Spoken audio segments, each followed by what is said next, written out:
I know, I love it. You do?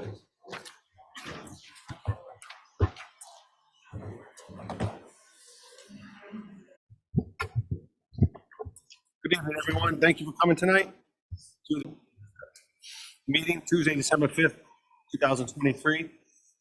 There were no votes taken in executive session.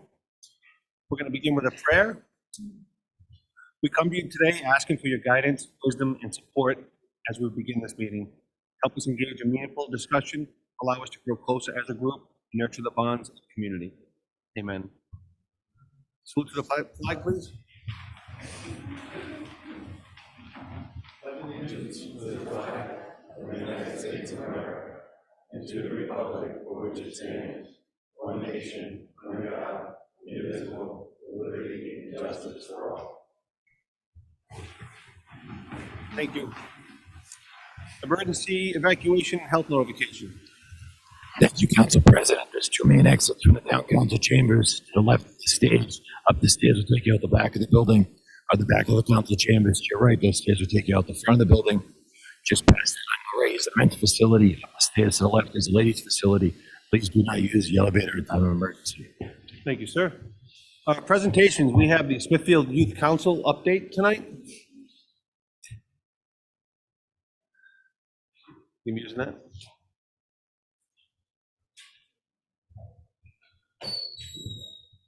Go back.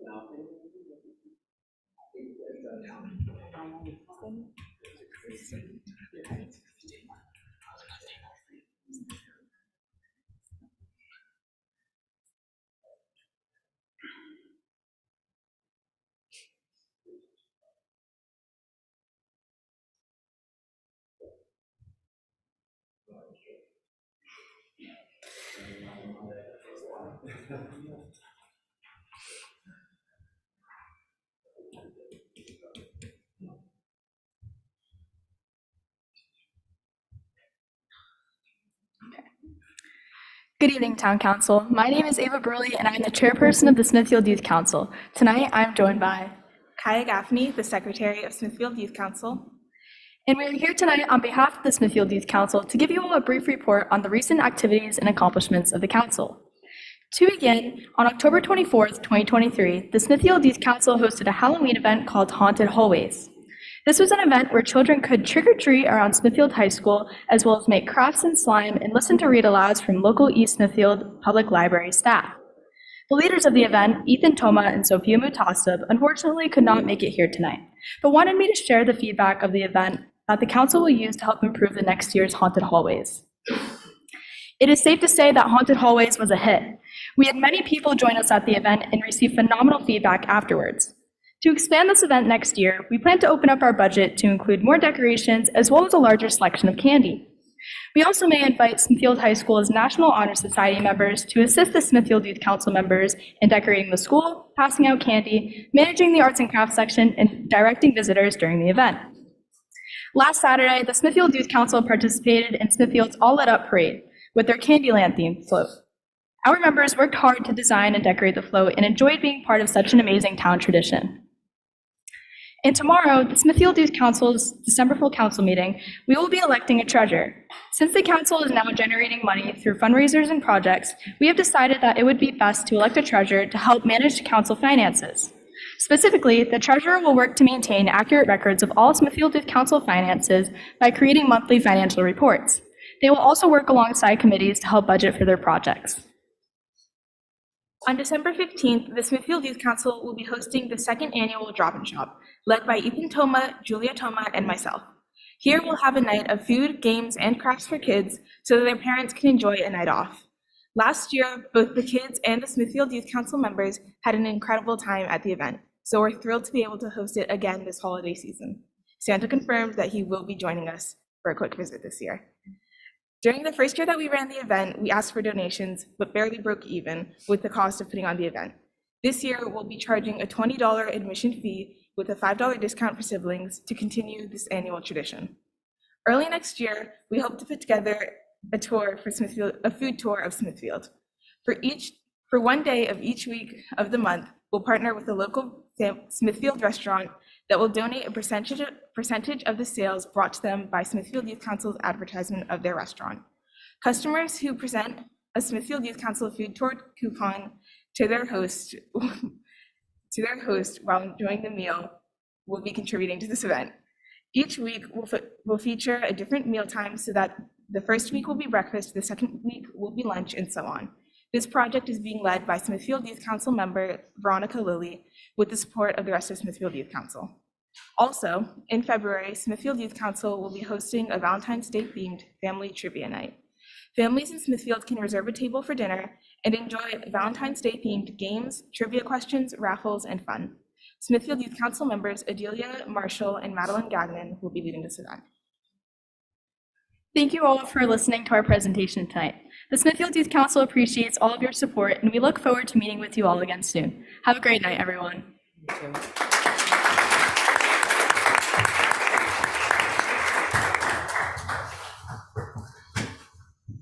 Thank you very much. Yeah, I think it's great, everything you guys are doing. Appreciate it. I guess. We good? Thanks, Sean. All right.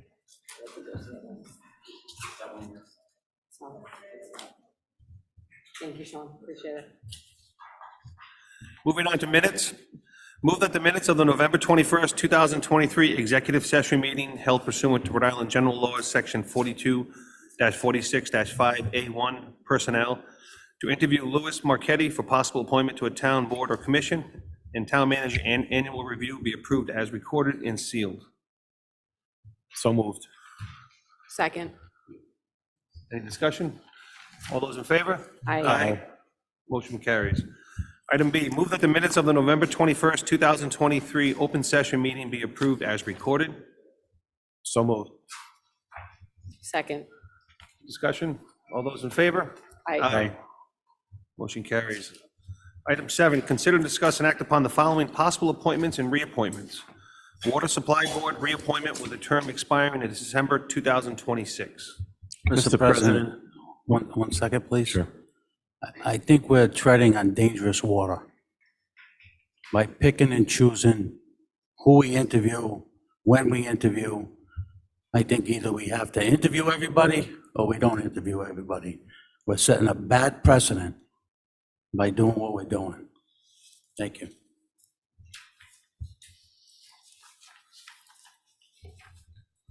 Mr. President, I move that the Smithfield Town Council reappoint Paul Santucci to the Water Supply Advisory Board Commission with a term expiring in December of 2026. Second. Is there any more discussion? All those in favor? Aye. Opposed? Motion carries. Moving on to public hearings. Conduct a public hearing to consider and act upon amendments to the Code of Ordinances, Chapter 118, entitled Alcoholic Beverages, sponsored by council members Rachel Toppy and Michael Ionati. I declare this public hearing open. If anyone from the public would like to speak on this matter, they can come up.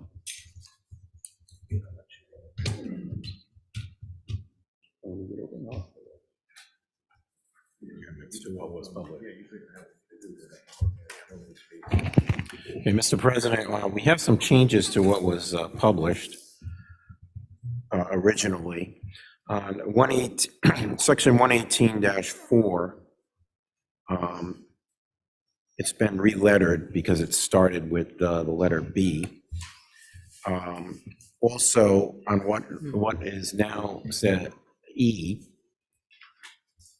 that's being stricken where it says the holder of a license is entitled to have it renewed, provided 1 and 2. That's being stricken.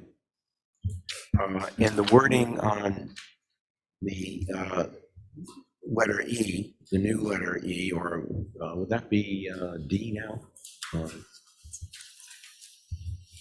Oh, correct. it'd be D, would read, the town council may refuse to renew any license for reasons to include but not be limited to, and then those items listed.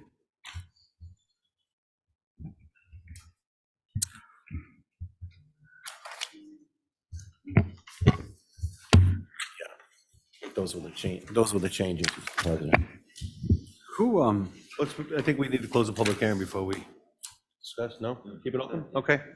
who, Sorry, Sean. who in town hall is responsible for, maintaining a log of the written violations? Violation, you said? So that would be in the town clerk's office. Yeah, anything relating to liquor license administration would basically fall under custody of the town clerk's office. Yeah, there's a few things in here that, set time periods, like a clicking talk on certain things. So I was just curious on who was responsible for watching the clock. I know John has some concerns. Yeah, I have some concerns about habitual problem people in using the resources of the town, for whether it's either mail or phone calls or whatever, to make sure that somebody does the right thing. I think there should be a penalty in there. I'm sure that we can waive the first time that they make a mistake, but the second, third, fourth, or fifth, I mean, we've had some individuals with a long-standing problems within the town of Smithfield and taking up a lot of resources for the town. Just so I understand you, I'm not sure what you mean by mistake. Just, Well, they don't file the paperwork on time, Oh, or they okay. don't get the paperwork to Lynn on time, or they hand it in the night before, and it's just a constant problem. oh, administrative, okay. Administrative stuff. Sure. So administratively, the application's due at a certain point in time. Mhm. If they don't submit timely, obviously if there's a legitimate reason, they come back the next meeting, but there are some establishments that go on 5, 6, 10, 7, 8 meetings. Yeah, And that's excessive, so, In- yeah. In those sections that we included as part of 118-13, one of the new sections, setting the date, if they fail to submit the paperwork by October 1st. And then there's some other violations that are pertaining to, and then being a mandatory fine of $100 for the first offense, for second offense, $250, and for a third offense of $350. And then we should put a fourth offense in there, suspending their license. I mean, I think everybody is pro-business, but you get somebody that's habitual, and we've had a few. But don't we always have that authority to suspend the license anyway? I mean, if, I don't know, do we? I think we have as broad a discretion. licensing authority, this board's a licensing authority, yes. Yeah, but have we done that? No. So but we do have the authority in the ordinance.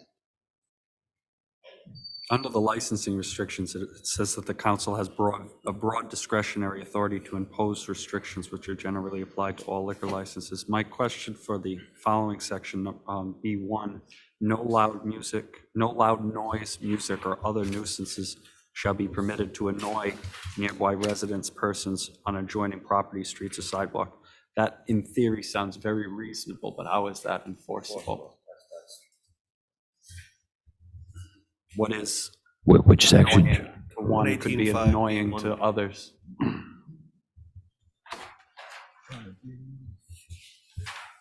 Is that within the limits of the noise ordinance?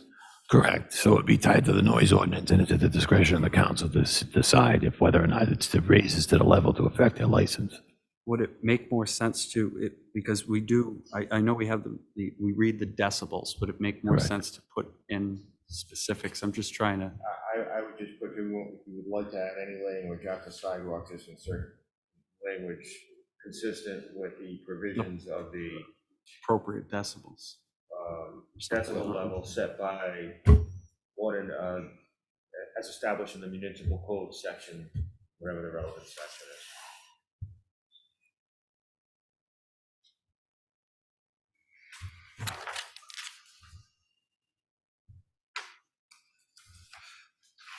And then furthermore, the applicant acknowledges that the town of Smithfield assumes no responsibility by granting the license. Let's say, for example, an individual who's a homeowner, lives down the road from a restaurant, has a complaint with the noise level, who we assume no liability for giving that license. So is it the business? I'm trying to figure out who does the resident pick up the phone and call if the town assumes no liability over these people?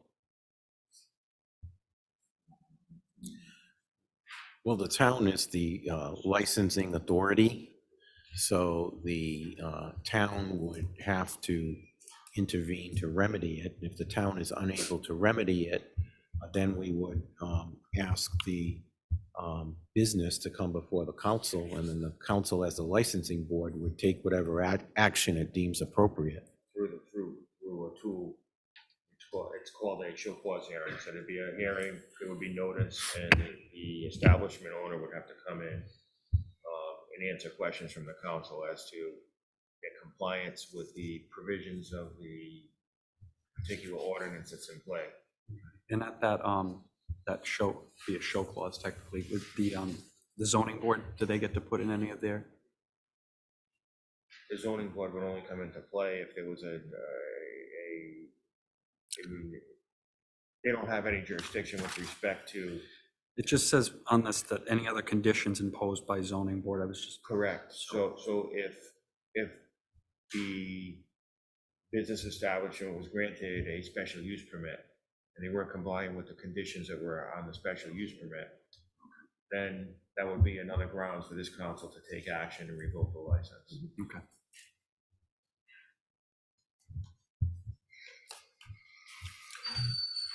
So we're gonna rewrite this all and? No, it's just a couple of checks.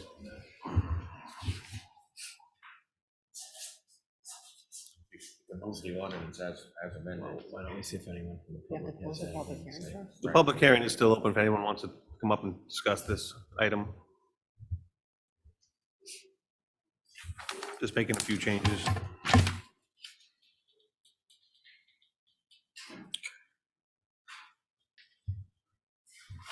And then 118 violations. Which one? 118.13 violations, B5. The licensee assumes responsibility for preventing its patrons from disturbing the surrounding neighborhood. How is that going to be policed? How is, if someone leaves there and peels out? Well, it's not the intent of something to that extent, meaning that if they have, they're out on their patio yelling and it's going across to the neighbors and things like that, just making sure that people behave. That's what the responsibility are, that they have proper security. For lack of a better term, like bouncers, right? Exactly. And if it's to the point that the person's unruly, they would call the police department to deal with it. But it's just to take responsibility for the effects that patron is doing to the surrounding neighbors. Okay. We'll close the public hearing. We'll close the public hearing. Pleasure of the council. I'd move passage as amended. Second. We have a second. Any more discussion? All those in favor? Aye. Item B, conduct a public hearing to consider and act upon amendments to the Code of Ordinances, Chapter 122, entitled Amusements Coin Operated, sponsored by Councilmember Sean M. Kilduff. This public hearing is open. Anyone would like to speak on this matter? Mr. President, I will just, before we get in a little bit more on this, I had a nice discussion with my colleague, Councilman Ionati, that's a Vice President Ionati on this, and I believe that it would be in the best interest of everyone to just repeal the whole chapter. So instead of putting it amended, we could probably strike the whole thing as it is. Sorry, if you want to elaborate more, there's another code that we have in addition that covers some of the things that we're trying to address here. Yeah, included within this chapter, I think we want to repeal these two sections of the chapter.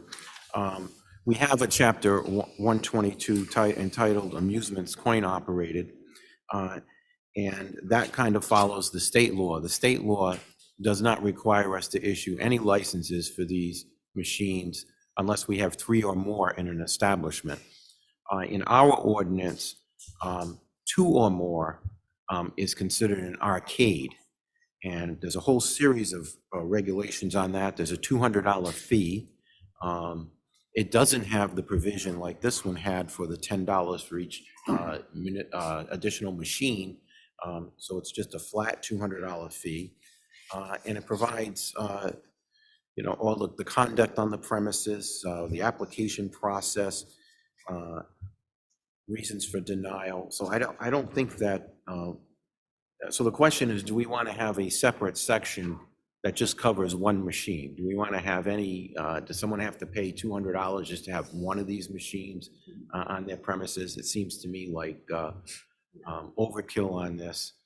I don't know how popular these machines are now. I know this ordinance looks like it came from the 1980s. So I think that the least that we could do is just eliminate any requirement for an establishment that just wants to have one machine. So I would move at the appropriate time when the public hearing is closed to repeal both section 122-10 and 122-11. Thank you. All right, we'll close the public hearing. Pleasure of the council. I'll second Council Vice President Ianardi's motion. Again, needs to file that motion. To make a motion. Okay. I move that we repeal sections 122-10 and 122-11 of chapter 122. Seconded. Any more discussion? All those in favor? Aye. Motion passes. Item C, conduct a public hearing to consider and act upon amendments to the Code of Ordinances, Chapter 268, entitled Peddling and Soliciting, sponsored by council members Rachel Toppy and Michael Ianardi. I declare this public hearing open. Mr. President, you have a couple amendments to this one also. I think on letter D, time limitation, I think we want to have the time limitation, which says to prevent crime and ensure the peacefulness of the citizens of Smithfield's homes, no person shall engage in door-to-door solicitations before the hour of 9 a.m. And no later than 6 p.m. or dusk, whichever comes first. Was that 6 or 7 that you think? I was thinking more 7, just to give 7. people time to get home and get settled, but, whatever everyone feels is appropriate.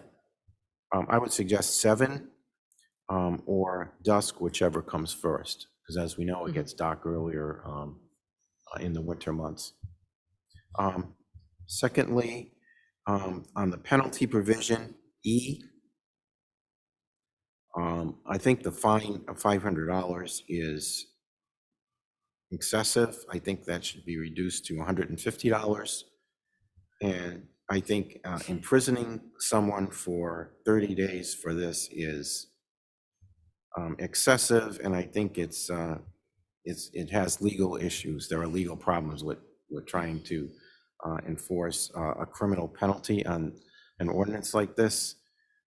So I would eliminate any penalty of imprisonment. In any language that denotes imprisonment. Right. There's a section about being imprisoned at the end of the sentence. I have a question for the solicitor. Do you think we should not use the word dusk? Because that's kind of ambiguous. If we put, if the time change is the time change, and 7, either it's going to be 7 or it's going to be 6 during the time change. You're gonna get into, at some point, you'll get into an enforcement or Right, interpretation issue. exactly, with dusk. Sunset, maybe? Even with sunset. Even sunset, it's I would- open to I interpretation. would stick to an hour. Well, you really can't. I know, the So- problem is because in the winter, Well, the sun sets pretty quickly in general, so, I mean, There- I see there- the issue there, but. There is a set time that the sun sets that's published. Yeah, according to, the phone or whatever, yeah. So that could do that. So 7 PM or sunset. According to the sunset of the day. Yeah.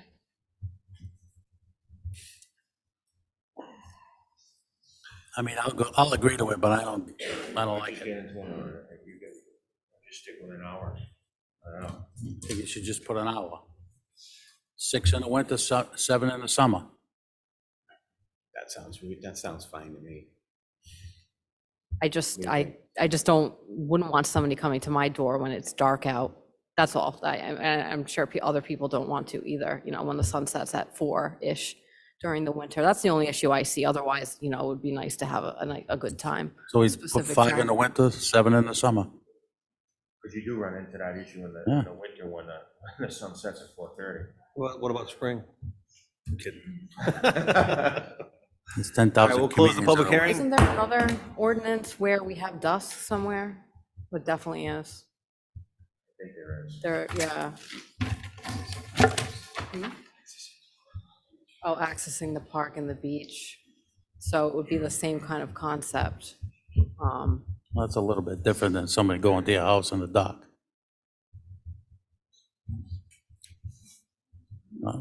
Whatever you like. Public hearing is Just close. closed.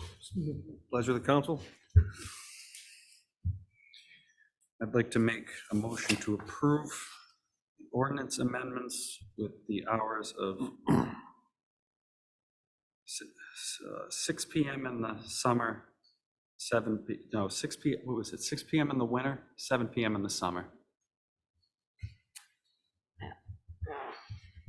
Second, Discussion? compromise. What about the amendment on E, the penalties? Yeah, he said as amended, so. As amended, so Okay, yeah, that's that's included. it's in there. You have that, right? I know the public hearing's closed, but does anyone have an opinion on this? No. What's that? Hold Right. on, wait a minute, we're gonna do this the right way. We're gonna do You gotta this. speak, you gotta come up. Yeah. Come up, speak on the sorry. My mic, fault. state your name and your address. Yeah. Thanks. I made So the we have motion. a second. You have a second on Councilman Kilduff's motion. There's been discussion. So all those in favor on that? Aye. Opposed? No, Item D, schedule a public hearing on January 9th, 2024. Hold on. Sorry, I thought it I was mean, 4-1. Did you vote? I just don't agree with that time, so I don't know. I'm not gonna say no to the whole thing. Just trying to figure out, I'm not saying something. No, I know. I don't know which. I made the motion, he seconded it. There was 1, 2, 3 I voted yeses, yes. 2 noes. Hear all the guesses. John, you voted no? no. I don't like the time. I mean, I go for the. Yeah, the rest of the us- ordinance, but I yeah. don't like the time. What time did you want it, 5 and 7? Can we go change it again? Do you want 5 and 7? I mean, I feel more comfortable with that. That's just me, though. I'll move to reconsider. You move to reconsider. You're gonna reconsider. Yeah. You move to reconsider. I would, Mr. President, move to reconsider. Okay. Second? Can't. Oh, can't, okay. I'd like to amend the motion to 6 PM in the summertime, 5 PM in the wintertime. Second, Discussion? All those in favor? Aye. Aye. Did you vote? Aye. Thank you. We need to make sure that any reference to the word imprisonment is stricken from the letters. And the fine is $150. Yes. Item D, schedule a public hearing on January 9th, 2024 to consider and act upon zoning ordinances amendments to section 4.3, table of uses, section 4.4, supplementary use regulations, and sections 9.4.8, Table 3, Economic Growth Overlay District Land Uses. So moved. Second. Discussion? So we don't have as many amendments on this one for that meeting. All those in favor? Aye. Item E, conduct a public hearing to consider, discuss, and act upon approving the renewal of the intoxicating beverage licenses as listed as applied, subject to compliance with all state regulations, local ordinances, and certificate of good standing from Rhode Island Division of Taxation. There are 4: Jack's Pizza Pub, Cafe Centro, Coach's Pub, and the Trap North Brew Pub and Grill. This is a public hearing. Declare this public hearing open. Anyone from the public would like to speak on this matter? Seeing none, we'll close the public hearing. Full passage. Seconded. Discussion?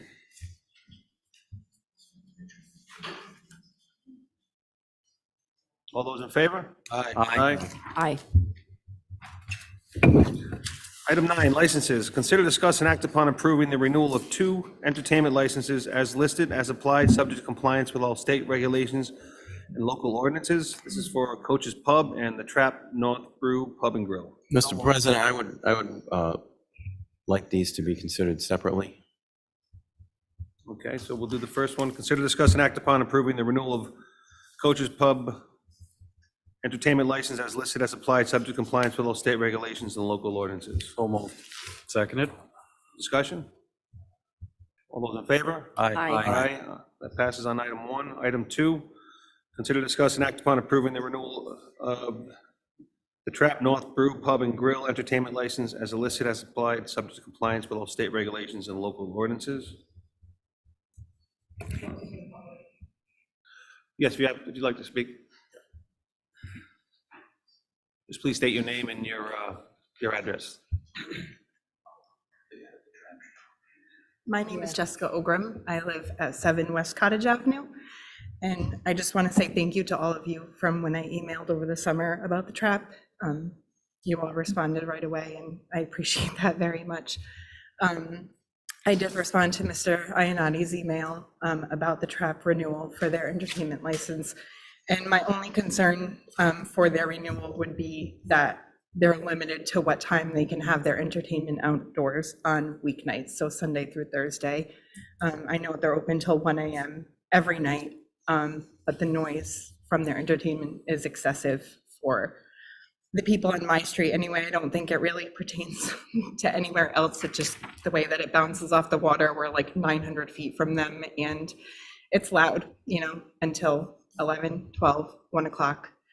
Maybe not every weeknight during the summer or warmer nights, but sometimes it's Sunday, sometimes it's Wednesday. Like there's really, I don't know what they have going on there. I've never been.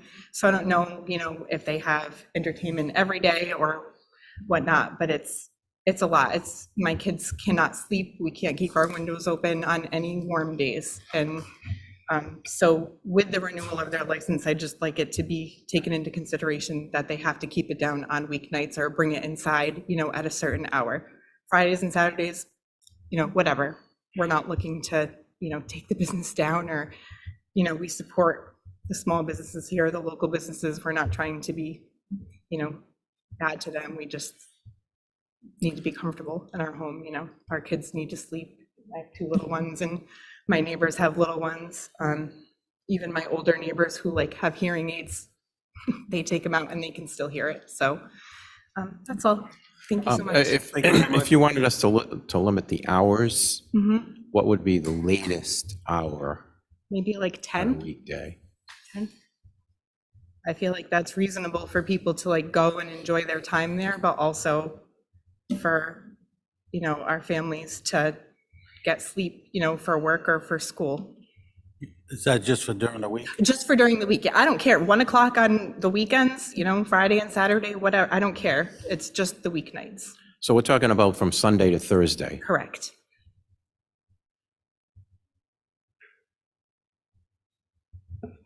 Has it gotten better at all since you first reached out? Yes. It has. Yes. Whatever measures they have taken, they definitely have made an effort. Can we still hear it? Yes. But it's definitely been more reasonable. So we But appreciate what they've is done. that since the cold weather came and the doors are I shut think it's now? probably a combination of both, but Right. even on the nights when we could hear the music, it was not as loud as it's been.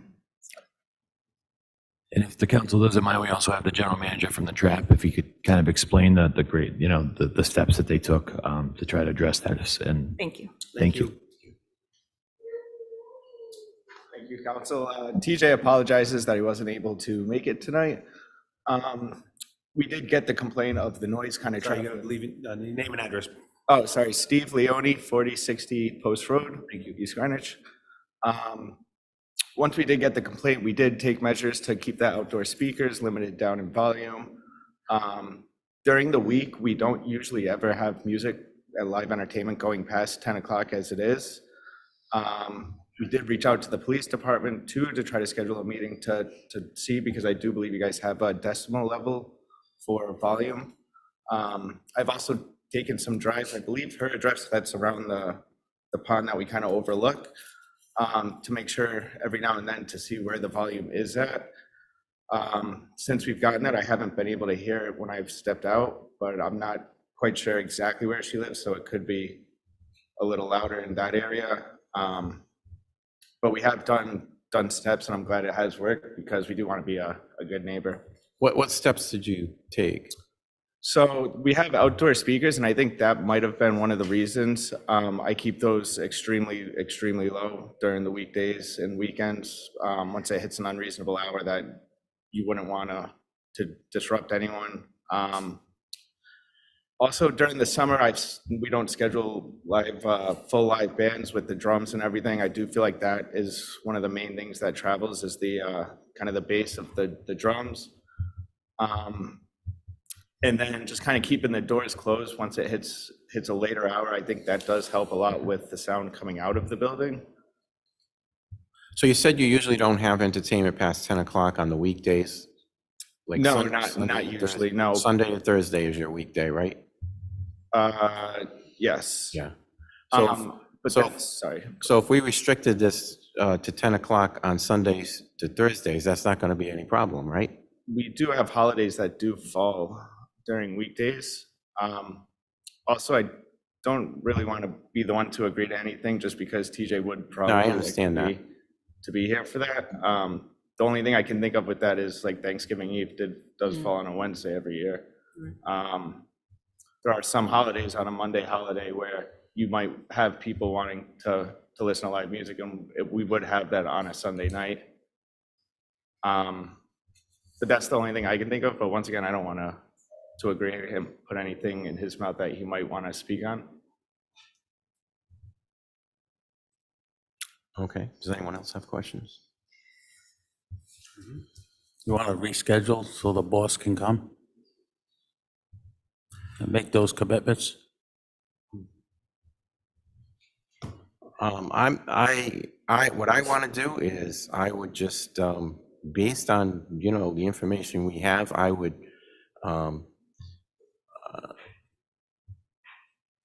grant the entertainment license, except for the fact that on weeknights from Sunday to Thursday, the entertainment license is only in effect until 10 p.m., except for on the nights before holidays.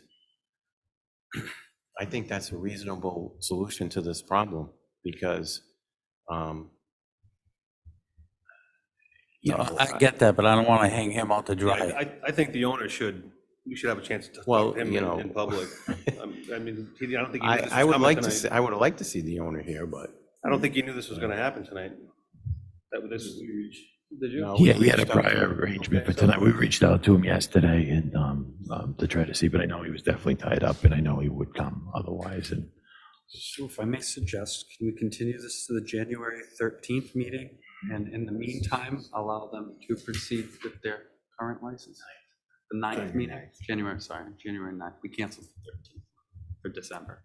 I think the license- licenses automatically continue unless we take action on them, right? correct, and they're also compliant, so it's not like they didn't complete all of their paperwork and everything. So it's not the other sections of the ordinance that were just set. So there's no issue with them continuing. Now, is their occupancy permit all set? now? Correct, that is as well. So this whole time you haven't had entertainment after 10 on the weekdays? Is that what you're saying? Since we Since you opened, opened? Not barring sure. a couple of times where it's Except just been holidays. busy or like, and I've kept it going for another maybe 30 minutes, no.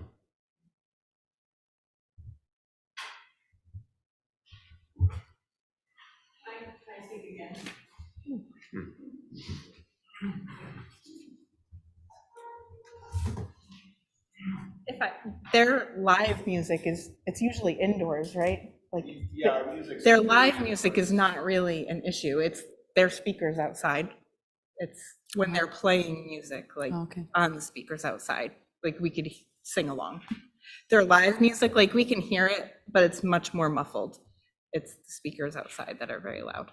So does that constitute entertainment, speakers? No, probably. Well, it's included within it, and they've already agreed to adjust that during those days, you know. the week- But an Music is entertainment entertainment, license. whether you Correct. have live music or whether you play it, Right, it's entertainment. That's what- correct. So it includes both? Okay. Mhm. Do we have a motion? Yes. Dennis Wozak, 141 Old County Road. Are we gonna start going to all establishments and as soon as someone complains about noise, limiting their licenses? I mean, what are we doing here? I mean, I feel bad for the kids not sleeping, but because someone comes in and says, oh, I can't, noise is too loud tonight, so we're gonna, till 10 o'clock here. The guy don't, and I'm not picking, I'm just saying, where's it, legality wise, can we do that? I mean, if I apply for a entertainment license and I get an entertainment license and then Johnny down the street comes, his is at 10, but I get to 11. I mean, what are we doing? Well, if you come for a license, Dennis, you're not going to get one. I think it's too, it's not just, I think it's also too. Hey, listen, I don't want a license. I'm just gonna take one of your seats. I think it's to the point that, what you see is one individual right here, but I can't speak for every member of the council, but, as being a representative of the members of the public, I know I've received a number of complaints from the trap over the past few months. I'm not saying that she's the only complaint. I'm sure there's But when other, complaints come, there's other establishments in the town that we get a lot of complaints on. We don't limit their license, is what I'm saying is, where do you draw the line? If you're gonna limit this gentleman's license, then you limit everyone. That's all I'm saying. You can't just say the trap's till 10, coaches is till 12, last resort's till 1. You gotta draw the line somewhere. Well, I think a lot of these places, it depends on where they're located too. This particular establishment was on a lake, and across the lake are houses. Okay. So you're gonna have a problem there, and, I could have told you that was gonna be a problem from the beginning, because we've had some problems also with the last resort, because there is water Absolutely. over there. So where there are problems, where residents are having problems, in my book, the residents have to come first. They need to be able to Go on live with in their life. homes, go on with Absolutely. life, they have to go to work, their children have to go to school, I'm they not- come first. I'm not disputing who comes first. But what I'm saying is you cannot tell one guy he can work till 10 o'clock and the other guy till 11. You just can't do it. It's not the way life is. I mean, I feel bad, but you can't start limiting people's livelihoods based on, now we're talking about a radio. We're not even talking about live music, we're talking about the radio. It's very easy for them to turn the radio down, you just turn the speakers down. He came up and said that. I mean, to limit the, I don't know, you're going down a rocky road. Be pro-business. I think where we have the ability to compromise, where it's not affecting the business in a large way, because I'm definitely pro-business, and I was going back and forth on this too. But I mean, I'm very empathetic to the situation with noise, trust me, it's like, so, but again, it's tough, but. Have you guys gotten a number of complaints? I'm just saying because I haven't gotten any calls for it yet. So this was kind of the first, I believe, we were hearing about it, besides I did get a, TJ was well aware. Okay. We've had numerous discussions, myself and him and the police Okay. chief, so it was well known. Okay, that And makes that's why sense, those, then why he came to and me. that's why those, no, I know, and then the way that I think it was discussed with the team is to make the changes, and that's probably why Yeah, you hear the, that's what, yep, okay. the other end of it. It was just, you guys did the solution versus the hearing the issues. Okay. Yes, it was well discussed. Thank you. We do have a motion on the floor What's the motion? Can you to meet with the owner at the next meeting. Continue the public hearing. It's not a public hearing. Do we have a second? Do we have a second on that? Second. All those in favor? Aye. Aye. Opposed? Could you just ask TJ for that, to put that on his calendar for January 9th? Thank you, sir. Item B, consider, discuss, and act upon approving the renewal of 2 special dance licenses as listed as applied, subject to compliance with all state regulations and local ordinances. This is for Coach's Pub and the Trap North Brew Pub and Grill. So moved. Seconded. Discussion? All those in favor? Aye. Item C, consider, discuss, and act upon approving the renewal of 5 vitrilene-only licenses as listed as applied, subject to compliance with all state regulations and local ordinances. So moved. Seconded. Any discussion? All those in favor? Aye. Item D, consider, discuss, and act upon approving a new vitrilene-only license for the Sandwich Shack LLC, DBA The Sandwich Shack, 9 Cedar Swamp Road, Unit 10, as applied, subject to compliance with all state regulations, local ordinances, final approval from the Rhode Island Department of Health, a certificate of occupancy, permit, and plans approved by the Building and Zoning Department. So moved. Second. Any discussion? All those in favor? Aye. Item E, consider approving a new holiday sales license for Five Below, Inc., DBA Five Below, number 8032, located at 371 Putnam Pike, Suite A440, as applied, subject to compliance with all state regulations and local ordinances. So moved. Seconded. Discussion?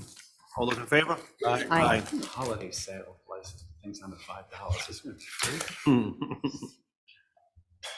Full business. Sitting as the Smithfield Water Supply Board, consider, discuss, and act upon a request for waiver of water main extension based on the Code of Ordinances, Chapter 350, Water Line Extensions, Article 1, Construction of Water Lines and Other Water Capital Equipment by Private Developers, Section 350-1, Extension of Water Service, Article 1C. Thank you, Council President. We're asking the council this time to table this item until the January 23rd, 2024 meeting. So moved. Seconded. Discussion? All those in favor? Aye. Item B, consider, discuss, and act upon authorizing the fire department to purchase ballistic protective equipment in the amount not to exceed $45,000.00 to be funded from the Bryant University billing account. Thank you, Council President. At this time, we're asking the council to table this item to January 9th, 2024. So moved. Seconded. Discussion? All those in favor? Aye. Moving on to new business. Item A, consider, discuss, and act upon a bid award for the structural civil design service of the Mountaindale Road culvert at Stillwater River.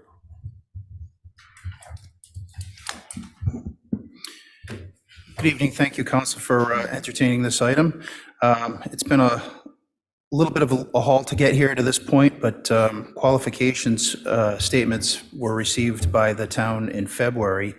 And after a lengthy negotiation process and selection committee process with the prospective consultants, and then negotiating a fee proposal with the most qualified firm that presented the best project approach for replacing this structure, I'm delighted to present on behalf of the selection committee, I'm delighted to present a proposal that I think seems like a fair fit for the town, and we'll get this project designed and eventually permitted through Rhode Island DEM to replace the structure on Mountaindale Road over the Stillwater River.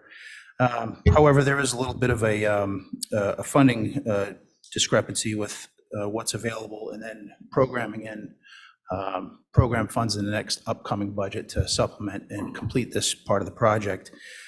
So at this time, you can see some of the details on the amounts currently budgeted in capital reserve for this earmarked project and what the need is going forward into the next fiscal budget. And part of the attempt to delaying this bid award negotiation was to prepare this for the upcoming capital budget in the FY25 request. So you can see the gap that's needed is $74,000 to complete the service. I've negotiated this fee down pretty considerably with the consultant that was selected with the best approach to accomplishing this task. And I present a bid recommendation to not to exceed $169,000, $169,250 for engineering services to design the Mountaindale Road Bridge culvert.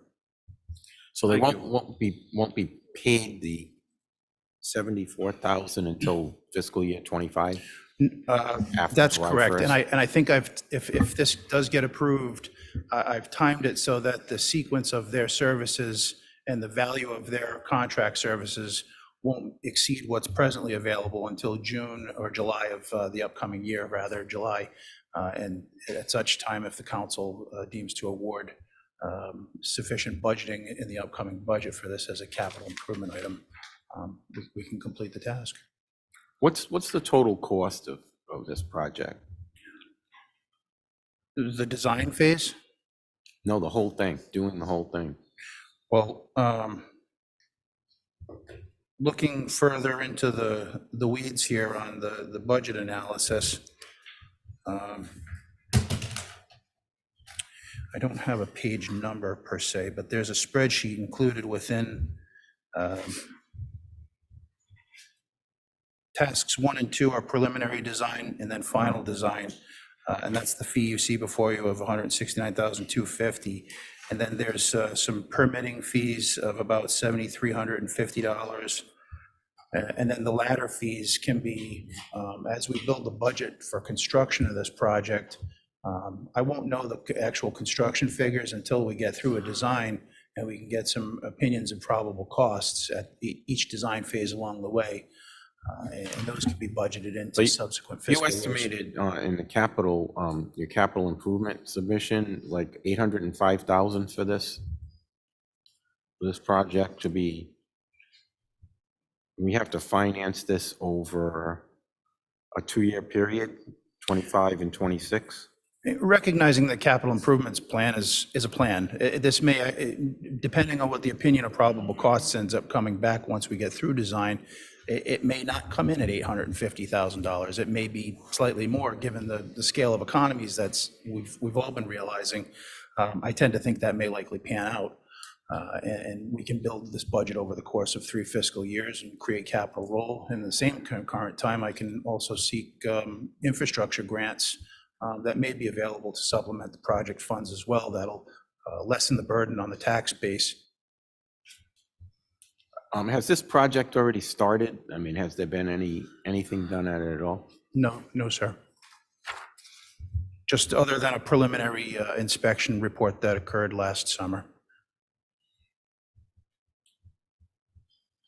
What's the exact address? I know general area. It's located on Mountaindale Road off of Pleasant View Avenue, Right. just after Richard Street. It's address 309 is the Is it where nearest. the fork is? Oh, it's 309? Yes, 309. Is that new land that's up there? It's kind of this little leg between Spragueville Road, where Public Works is located, and you swing back out towards Pleasant View Avenue. Okay, so it's not, okay. It's not on the hilly side or the Esmond side of Mountaindale Road. It's on the Pleasant View side. Okay, I hope that clarifies it a little bit better. a little bit. Thank you. It's okay, I can go look. We Thank have you. a picture in our packet, page 104. Well, yeah, but I don't have like the exact address, so that's what I was wondering.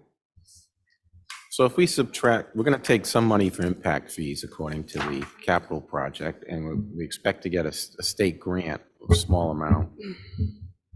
But we still have to come up with something like $585,000.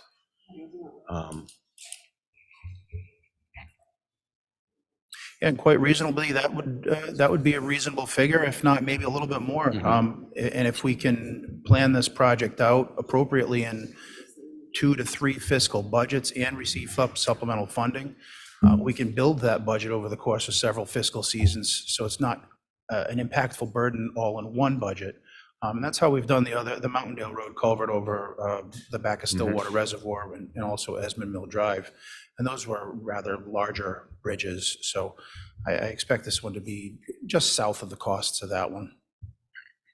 Are we going to have the funds to fund this? I hope.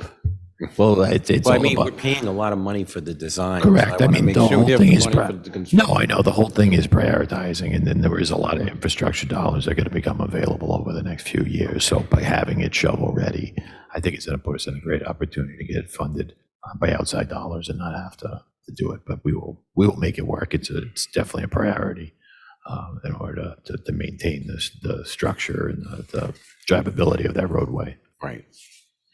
Thank you, Randy. Thank you. How long does it take them to design it? I'm thinking by next November, I'll have a pretty firm design that'll probably be on the 90% order. Oh, that long? Yeah, it'll probably take about Wow. that long to do. So that's why I think the fee cycle will work out with what we have presently budgeted and what we'd have to ask for in the upcoming budget. So the timing of the upcoming budget helps close the gap on what's needed to drive this thing over the hill. Thank you. Thank you. Thank you, Council. So moved. Second. Any more discussion? All those in favor? Aye. Thank you, Council. Thank you. All right. Item B, consider, discuss, and act upon adopting a resolution authorizing the town manager to submit a RIDEM recreational acquisition and development large grant to fund development of pickleball courts at Willow Field. Thank you, Council President. So this item for the larger grant, based on the size of the grant funds that are going to be available, our best opportunity to get the fundings to complete the project would be to focus our energy on the small grant. So at this time, I'm asking the council for no action on this agenda item. Hold on. We should, all right, just move to, do we move to table it or? No. That was the next agenda item, is the same. Okay. All right, so moved. There's no voting on this. No motion at all? Okay. Item C, consider, discuss, and act upon adopting a resolution authorizing the town managers to submit a RIDEM recreational acquisition and development small grant to fund development of pickleball courts at Willow Field. Thank you, Council President. I'd like to ask Mike Phillips to come up and just give a brief presentation about what's being submitted as part of this grant proposal. Good evening, council members. Mike Phillips, town planner. Before you, you have two memos, one on the large and one on the small grant. The small grant is for, we're proposing 4 pickleball courts at Whipple Field. The state has, for small grants, $100,000 they'll kick in. I meant Willow. I'm sorry, did I say Whipple? Whipple. I'm sorry, I always get it mixed up. Yeah. Willow Field, sorry. As I said, the state will kick in $100,000 towards the grant, and the town has to match that. Obviously, doing 4 courts, we're going to have to kick in a lot more to get all the amenities and get 4 courts out of it. So there's going to be a lot more town skin in this one, just because these are fairly expensive. It involves, recoating or ripping up the asphalt that's there and laying down new pavement, the net standards, a lot of fencing, sound dampening fencing around it. We're proposing to submit the small grant. Total grant amount was $265,160, based on our estimates. So there is a resolution to that effect in the packet, and part of the grant requirement is that we have some kind of public input on this. So if we could open it up at some point just to get public comment, that would be appreciated. Thank you. So what's the total cost of this? $265. And Roughly. I see on the chart that we'd have to put in, the state would put in 100,000. We would have to put in 75,852 in cash and 89,308 in kind. Yes, Which would mean that for example, the Public Works Department would do the work. correct. That would count toward our portion. Yes. Once we apply for this and we say we're going to put 75,000 in cash in, do we have to put actual cash in, or can we change it later after we get the grant if we decide we can do more work ourselves? Is there the match, meaning, is there a certain percentage that we can do in kind versus cash? That would be the only reason why we might have an issue to structure that. I would say that we continue to keep that 75,852 into the project, and if we're able to do more in kind, we look to expand beyond just the 4 courts. So I think that the funds have been set aside for this project, and then if we have additional more in kind that we're able to do, I just think we look to expand beyond the 4 to maybe do 6 courts. Right. So I would like to keep it in the project. And what's the current status of this property, of Willow Field and the tennis courts, if you still want to call them that are there? I don't know, Bobby Kane might be able to answer that better than I, but the Little League field is there, but the courts, I don't believe, are being used for anything. They're in really rough shape. Their pavement is all displaced and probably shouldn't be walked on, never mind played on. It was a mess when I was a kid. I don't think much has So changed. is this pretty much a blighted area? Well, I don't know, there's definitions of blight, but it's not a blighted area in a housing sense, but it's certainly not an attractive. Yeah, I'm talking about just the field area. I'm not talking about the homes or anything. Oh, no, I mean, the field, Bobby can speak to the field. I believe the field is nicely maintained. I mean, they're always doing work on it, but it's really the old tennis courts are in bad shape. So our application for this grant is not just to, add pickleball to our repertoire here in town, but to actually restore an area that's in bad shape. Yeah, I mean, I don't know how much extra points that's going to get us, but certainly taking an existing, area and redeveloping it would hopefully put us in better stead. I mean, on the flip side, DEM likes to fund new projects, new fields. You could argue that this is an old field that we're not really adding to our stable of courts, fields, because it wasn't existing. But I mean, how many years has it been since that's been used? Yeah, so the other piece, functionally, it hasn't been used. We can say that, it hasn't been used for a long time. And Does the Little League still use it? the field, yes, and the other part that we were putting into the proposal that we're working on this afternoon was actually incorporating the ability to remove the nets to have it as a multi-use surface, which is going to help us score as well. I'm not saying that we're going to focus on using it for other things beyond the pickleball, but it gives us that opportunity, and that's something else that scores on it. Also, the parking lot being redone, lit, ADA compliance, and fully making it a park again with some benches and garbage cans and things like that. You said the parking lot, how many spaces do we have? I counted out on the approximately. aerial. I would say that you get at least 40, if not more. Also a need, because they're playing over at Deerfield now on tennis courts. So Correct, there's a and lot of tennis courts. Correct, and it's also something nice for that neighborhood to have something in walking distance. It provides that off-street parking for the property itself. There's a lot of added benefit to it.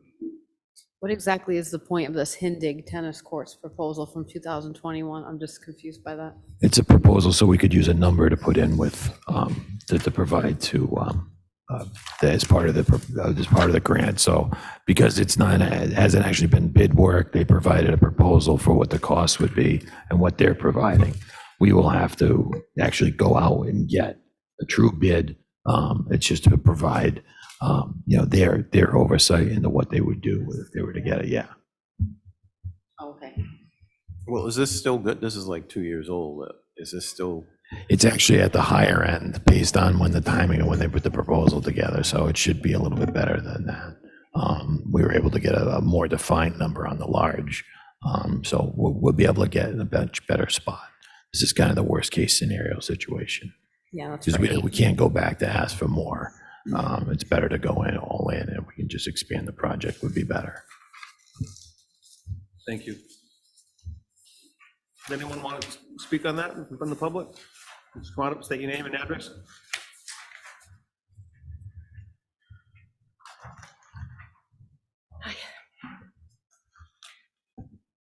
Lucille Borelli, 14 Hawthorne Road in Greenville. I play pickleball, and there are a number of people here tonight that also play pickleball.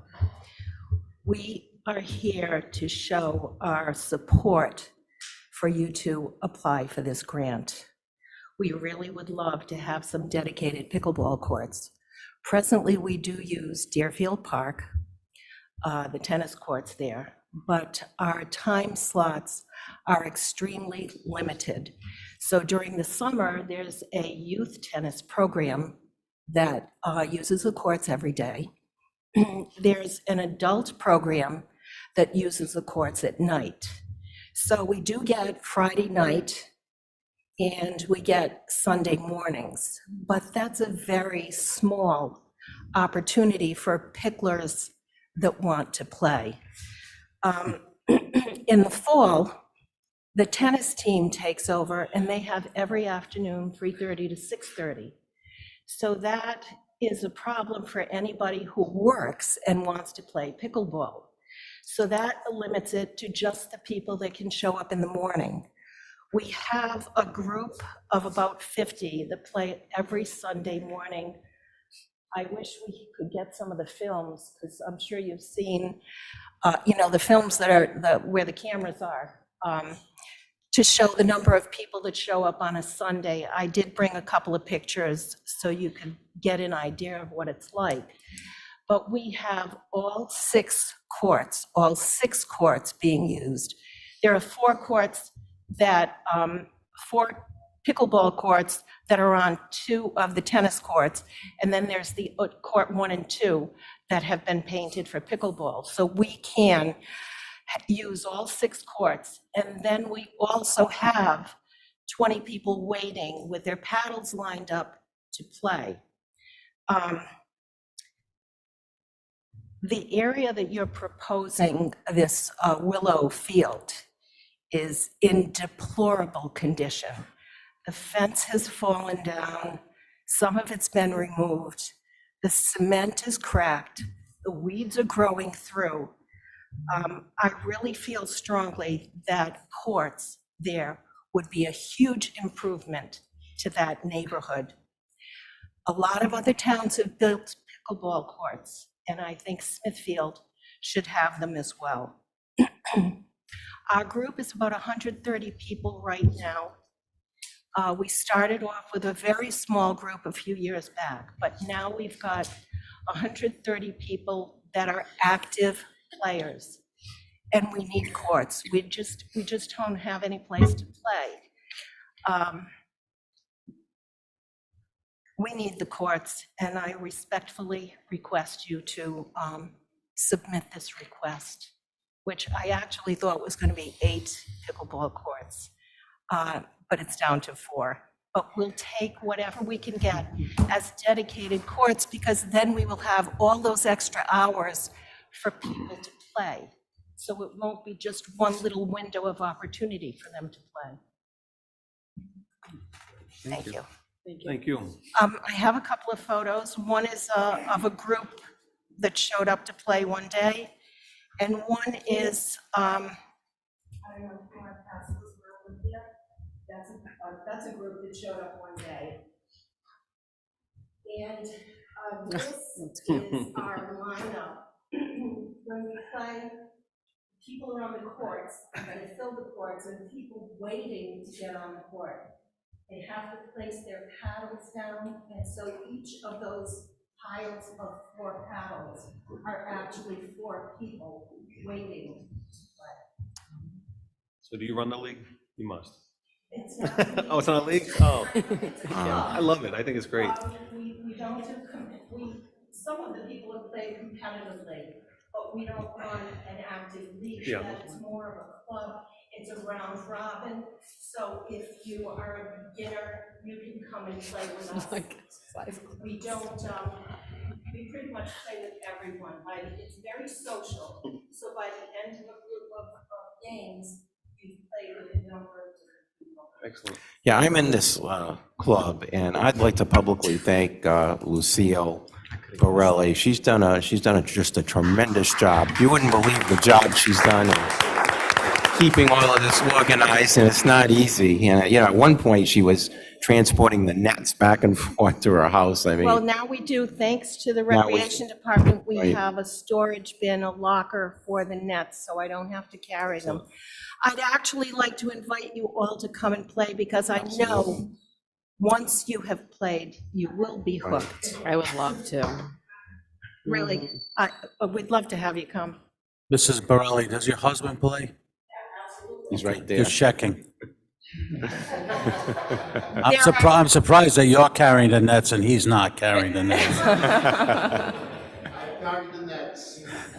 But I have some of the people that play here that may want to back me up and vouch me on this. I really think that it's time. It's a It's time no-brainer. for Smithfield to have No-brainer. pickleball courts. I think you're good.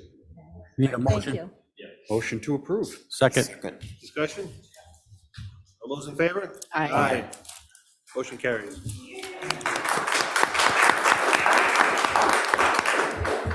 Item D, consider, discuss, and act upon authorizing a request for proposals for the Department of Public Works garage roof replacement.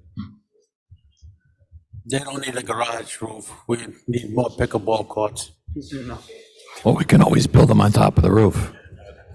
Solar. This is just a request, right? I'll second that. Good evening. As you know, the main garage at the DPW building is about 1950 vintage. I think the roof has probably been repaired once. It's in desperate need of being repaired again. These funds were approved at the last budget meeting and do exist, and this is just requesting to go out for the RFP. Thank you. Make a motion. Second. All those in favor? Discussion? Sorry, is there a discussion? Yeah, I just had a question. What's the total cost of the roof replacement in the capital improvement program? I think it said $100,000. Is I that? think it's about right? 125,000. I'm estimating it's going to come in just north of 100, I'm hoping. It's tough with the materials right now, but we'll see. The variable is how much of the existing deck has to be replaced.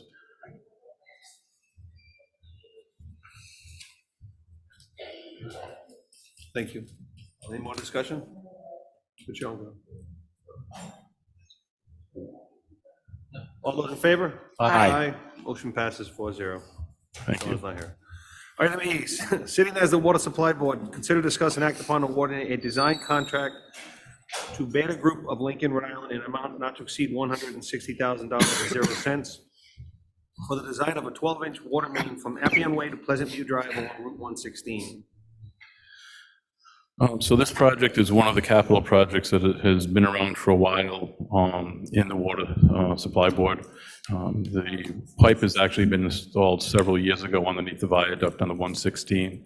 We've applied for 2 grants, one a congressional discretionary fund grant and one the municipal resiliency grant. Total would be close to $6 million for everything. The municipal resiliency grant, it requires us to have a 25% match. If we were lucky enough to, we're on a 3rd round right now, I believe, that we've made it to with a discretionary fund. If we get that, we can use that towards the 25%. So we would only have to take $202,000 out of the Enterprise Reserve Fund to fund what would be potentially $6 million worth of work. If we don't get the discretionary fund, that would be 1.1. We would have to throw that in also, but it's still, that would be the 25%. And we do have that in the reserves if we need it. Thank you. So moved. Second. Do we have any discussion? All those in favor? Aye. Thank you. Thank you. Mr. President, I'd like to be Yep. recorded in the affirmative on the last item that I missed. I apologize. Thank you.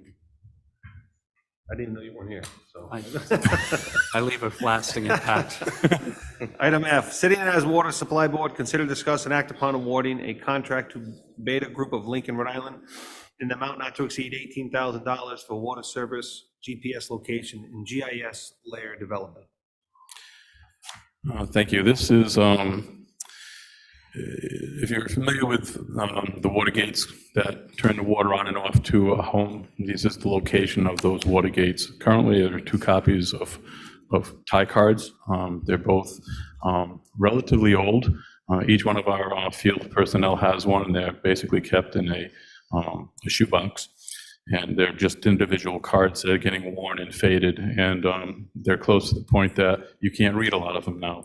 This would be, we'll go out, we'd locate every one of these, and then we'd go out, GPS those locations, create a layer in the GIS. This is the last asset of the water system that has not been identified in the GIS layer. So move. Second. Do we have any discussion? All those in favor? Aye. Motion carries. Item G. Thank you. Thank you. Consider, discuss, and act upon authorizing a request for proposals for cafeteria equipment at multiple school building locations. I think this is the high school and the middle school, right? I think so. So it's school, middle Gallagher school, Middle School, yes. This is a request for proposals. Correct, and the funding is set to be from multiple grants as well as the nutrition fund pending the approval from RIDE. So it's all free? That was my understanding from them. I know I'm not paying for it. No, so the other part about the cafeteria, no, I know. The other part about cafeteria, it is actually considered a side fund, which is funded by the actual selling of the meals and so forth. So it's a self-sustaining fund, it's an enterprise fund. So it actually would not be charging us the school's operating budget. So moved. Second. Any discussion? So FYI, would be helpful to know what the amount of the grants are next time, which I know you didn't do this, but if the school department can provide that, that would be helpful. And I think the other part of it too is about what it comes back at. So it's kind of pending. So I think when they come back for the award, we'll make sure that they definitely have that included. It's just because if the grant comes in at a lower, they might not get as much from RIDE. So I think it's because it fluctuates. These are, they didn't already get these first 2 grants? So I think they got some of them, but the last one, that last piece is pending approval from RIDE. Yeah, it would be helpful to know, like. Yeah, what- no, I'm gonna tell them to Yeah. put more detail into these Okay, things too. thank you. Plus, if they wanted to come. Okay. We're getting 4 industrial side rotisserie oven. They make rotisserie chicken in the public schools? I'm not even making a joke about that. I'm curious, genuinely. Okay, They are now. They teamed up with Rice Farm. I'm guessing. I mean, we had the thing that came in the, all right.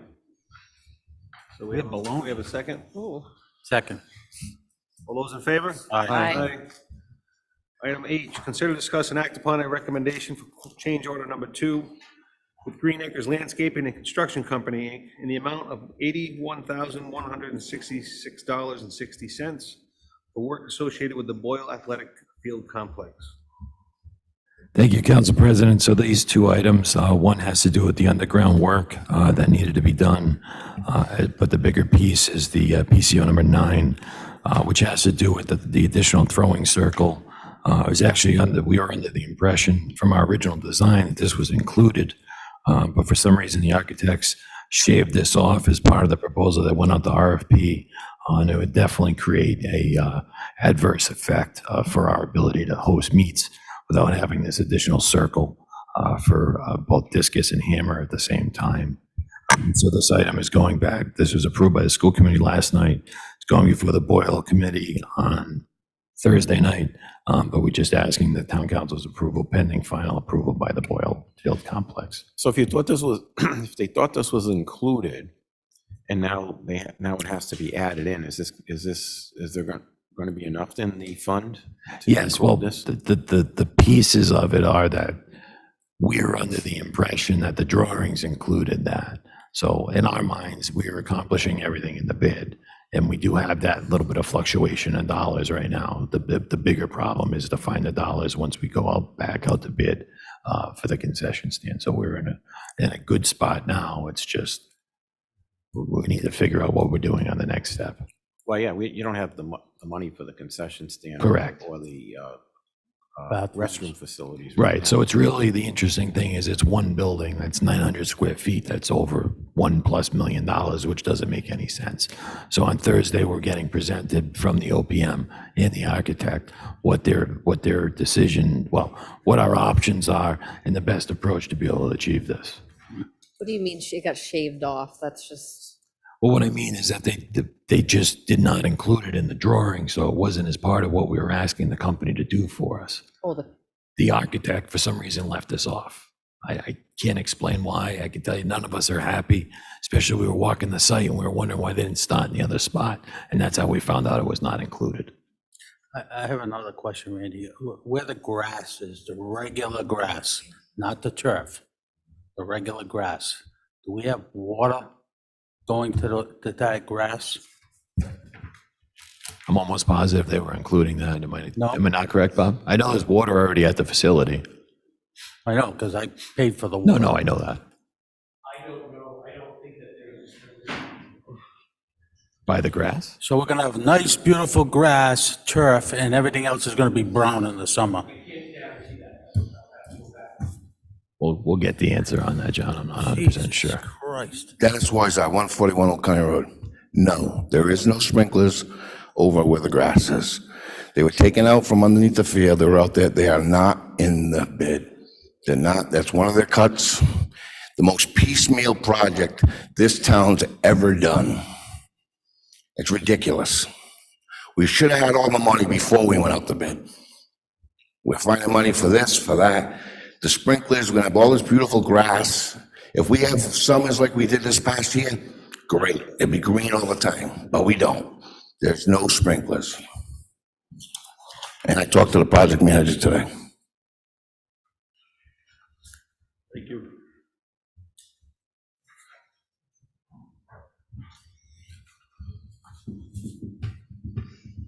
there does seem to be a lot of add-ons, I must say. No, I definitely agree with that. I think this definitely was, these two items are an issue. The other pieces, it was deliberately set to pull those out to get the better pricing. So if we went with where the pricing came in versus where the estimates were, we would never get the project going. And that's the reason for that. These types of unforeseen things from our end that we don't see the stack of plans. No, it's not, but it's aggravating because it should have been done. And I'm glad that we caught it in the time that we did. Because if the project was done, that would have been, that would have caught, we would have lost. Pleasure of the council. Ed DeMayo, 75 Whipple Road. I'm just curious, when you do a project like this, like Dennis said, piecemeal, don't you sit down with the engineers and know you've got to have sprinklers, even though they're digging up? That has to all be put on paper, the paper of the building. I mean, you've got to spot things, you've got to see things. Is this encompassing everything? The sprinklers, that's a no-brainer. They have to go in under the lawn after it's done. That's without even an add-on. That should be, how much can the hose cost? I'd like to see spreadsheets on this stuff. How much can the hose cost to go around a field? How much do they want to bang you for extra for this nonsense stuff? Thank you. That's it. That's it. You were looking at me. I don't know, someone, So pleasure of the council? So moved. Reluctantly second. Any more discussion? All those in favor? Aye.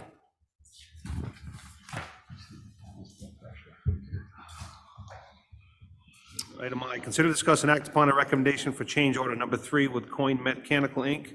in the amount $23,585.25 for reconnections of control wiring work and sensor installation associated with the rooftop unit replacement project at the Smithfield High School, subject to approval by the Boyle Athletic Complex Building Committee.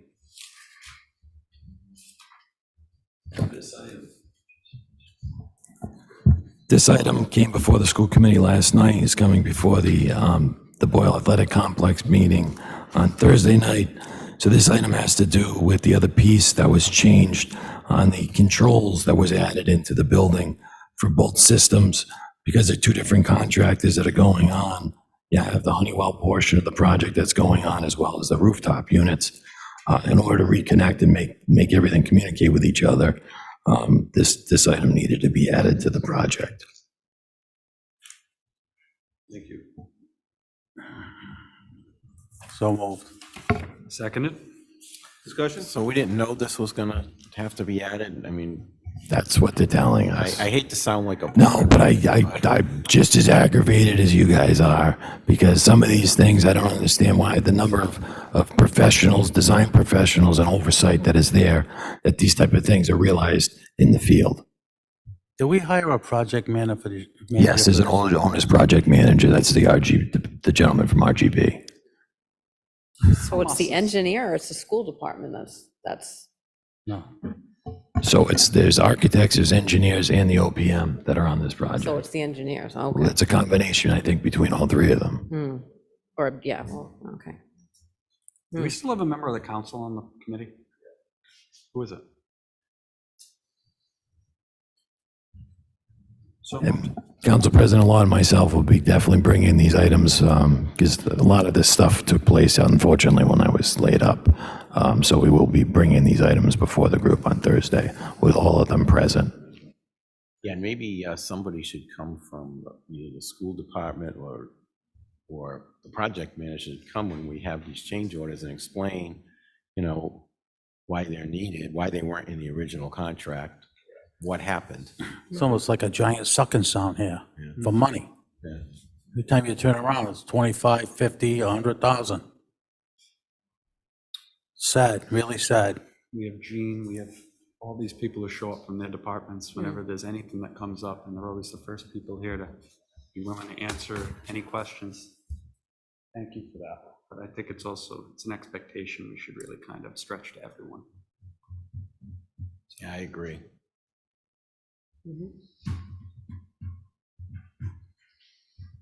We have a motion, right? We have a second? Yep.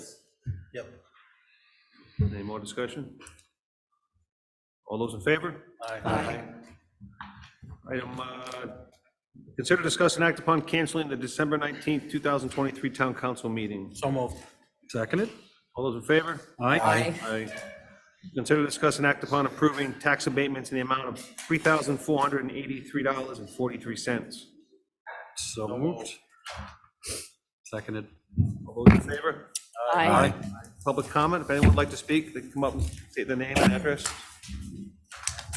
Joe O'Connor, Apple Tree Lane. I know it's late, and I'll be brief. I first want to thank the council for their assistance in our problem with the parking situation with the insurance company on Pleasant View. It's temporarily been taken care of, and we're most appreciative of what's been done. I personally want to thank Mr. Tassoni and Mr. Kilduff. I received phone calls from them expressing their concern and their support. A special thank you goes to Mr. Rossi. I bumped into him on numerous occasions at town recreational situations, functions, and his update on the progress of the construction. It took much longer than we expected, and Mr. Rossi's progress reports kept me personally from going off the reservation and doing something stupid, which I'm very, very capable of doing. Thank you all very much. It's much appreciated. My second issue is the recent passing of Donald Brown. I haven't been to the past few meetings, so I don't know if this subject has already been addressed.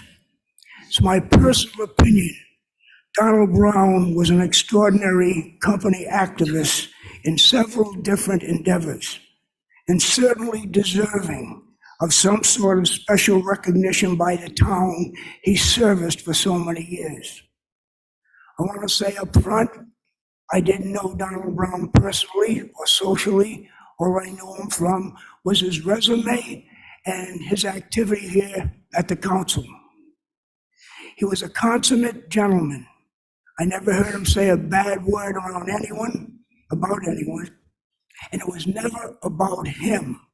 It was always about the betterment of the town of Smithfield. Now, all you have to do is look at his resume. Smithfield Recreation Department, 20 years, Volunteer Fire Department, Fireman of the Year, Fireman Relief Board, Conservation Commission, Town Council, Town Charter Commission, Coastal Resources, Air National Guard.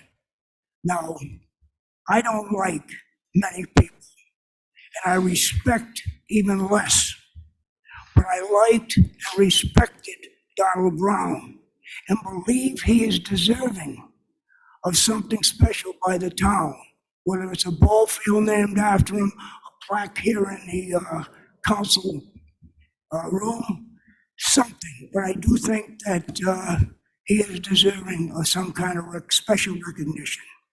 Lastly, and I hate to bring up this after the last subject, in spite of the sprinkle issue and the problems going on with the field, I want to congratulate the council. I think that I drive by there every day. I think it's great. I think it, as well as the basketball courts, I think it's going to be a tremendous benefit to our children, and I think it's going to be great. Now, I have been to probably every Division I sports complex in the last year or so, and this is going to rival any of them. And I want to thank you all and wish you all a Merry Christmas. Thank you. I'd like to add, I agree. I think Donald Brown represented the very best of what Smithfield has to offer. And I agree. I think there should be some way of recognizing him and his contributions to the town. And so I think we should look into that. Second.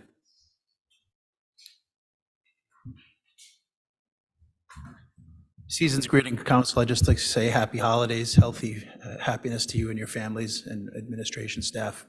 Thank you.